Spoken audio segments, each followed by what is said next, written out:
नालो peoples party नून league में हुकूमत ठाण बाबत मुआहिदो तय थी वियो आहे। बिलावल भुट्टो ज़रदारी नून लीग सां मुआहिदे जो ऐलान कंदो। अहम ख़बर नाज़रीन नवाज़ सां शेयर कयूं पिया। पीपल्स पार्टी नून लीग में हुकूमत ठाण बाबत मुआहिदो तय थी वियो आहे। बिलावल भुट्टो ज़रदारी नून लीग सां मुआहिदे जो ऐलान कंदो। कुछ देर पहिरीं जेको आहे इहा मुलाक़ात थी बिलावल भुट्टो ज़रदारी जी। हिन वक़्तु ॿुधाए पियो वञे त पीपल्स पार्टी नून लीग हुकूमत ठाण बाबत मुआहिदो तय थी वियो आहे। बिलावल भुट्टो ज़रदारी नून लीग सां मुआहिदे जो ऐलान कंदो। अहम ख़बर ही आवाज़ सां शेयर कयूं पिया। पीपल्स पार्टी नून लीग में हुकूमत ठाण बाबत मुआहिदो तय थी वियो आहे। बिलावल भुट्टो ज़रदारी नून लीग सां मुआहिदे जो ऐलान कंदो।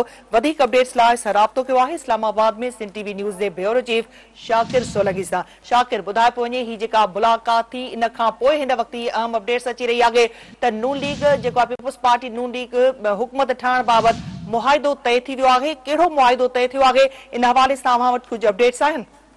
जी बिल्कुल पीपल्स पार्टी नून लीग के विच में मुआहिदो तय थी वियो आहे। हुकूमत करण के हवाले से जेके पीपल्स पार्टी शर्त रखिया हुआ वो पीपल्स पार्टी पंहिंजा शर्त मञाइण में कामयाब थी वई है। कुछ देर पहिरियां बिलावल भुट्टो ज़रदारी साग डार के घर पहुतो ऐं जिते मियां शहबाज शरीफ मौजूद हुयो ऐं मियां शहबाज शरीफ सां मुलाकात थी है। साग डार भी मौजूद हुयो, तफ़सीली मुलाकात थी आहे। उनमें ये मामलात तय थी विया आहिनि नून लीग ऐं पीपल्स पार्टी के विच में। हाणे कुछ देर खां पोइ बिलावल भुट्टो ज़रदारी पाण इन मुआहिदे जो ऐलान कंदो।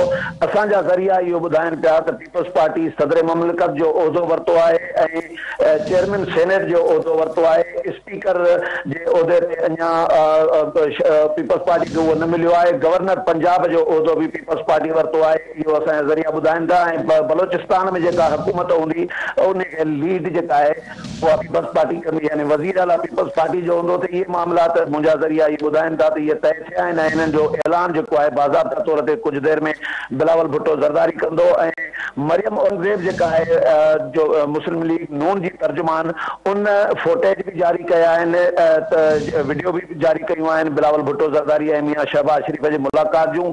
24 कलाक जेके आहिनि नून लीग ऐं पीपल्स पार्टी में हिकिड़ी पुरस्रार ख़ामोशी लॻी पई हुई। जेके कमेटियूं ठाहियूं उहे कमेटियूं भी जेके आहिनि उहे पाण में राब्तो न पियूं कनि। ऐं गुज़िरियल राति ॿीहर जेका छहों दौर थियणो हुयो कमेटियुनि जे विच में उहो भी न थी सघियो। ऐं उन खां पोइ बिलावल भुट्टो ज़रदारी अॼु वरी मीडिया टॉक भी कई ऐं मीडिया टॉक में नून लीग खे हिकिड़ो सख़्तु पैगाम भी ॾिनो नून लीग जे हवाले सां त असां जेकॾहिं तव्हांखे वोट ॾींदासीं त पंहिंजे शर्तनि ते ॾींदासीं ऐं तव्हांजे शर्तनि ते वोट न ॾींदासीं।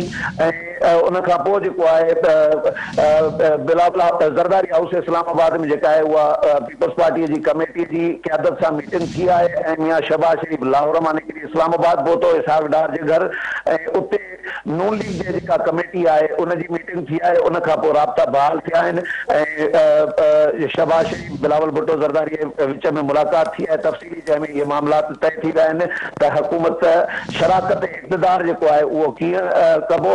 ऐं पीपल्स पार्टी अञा ताईं मुंहिंजा ज़रिया इहो ॿुधाइनि था पीपल्स पार्टी काबीना में शामिल न थींदी।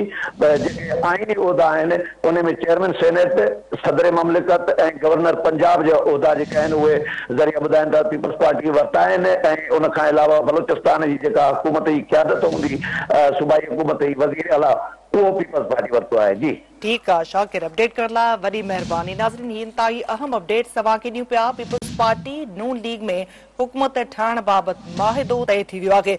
मुआहिदे में ॿुधाए पियो वञे त पीपी पंहिंजा समूरा शर्त मञाए वरिता आहिनि, जंहिंमें मुल्क जो सदर, सेनेट चेयरमैन ऐं पंजाब जो गवर्नर जेको आहे उहो भी पीपी खे ई मिलंदो। जॾहिं त पीपी पारां इहो ऐलान कयो वियो आहे, इहो भी शर्त रखियो वियो त उहो काबीना में शामिल न थींदा।